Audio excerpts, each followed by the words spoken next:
இன்ட்ரெஸ்டிங்கான விஷயம் என்ன அப்படின்னு சொன்னால் வாசவி ஜெயந்தி. வாசவி மாதாவுக்குன்னு நிறைய கோவில்கள் நம்ம பார்த்துருக்கோம். கோவில்கள் அவங்களுக்குன்னு தனியாகவே எழுப்பப்பட்டிருக்கும்.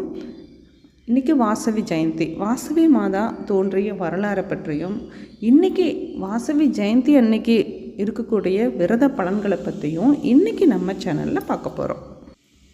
வாசவி ஜெயந்தி அன்னைக்கு செய்யக்கூடிய வழிபாடு நமக்கு மங்கள வாழ்வை பெற்றுத்தரும்.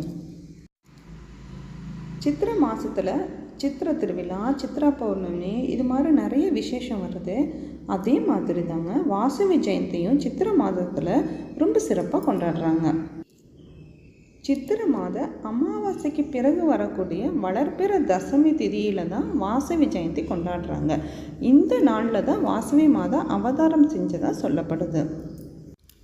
மே 7 இன்னைக்கு தான் சித்திரை தசமி திதி.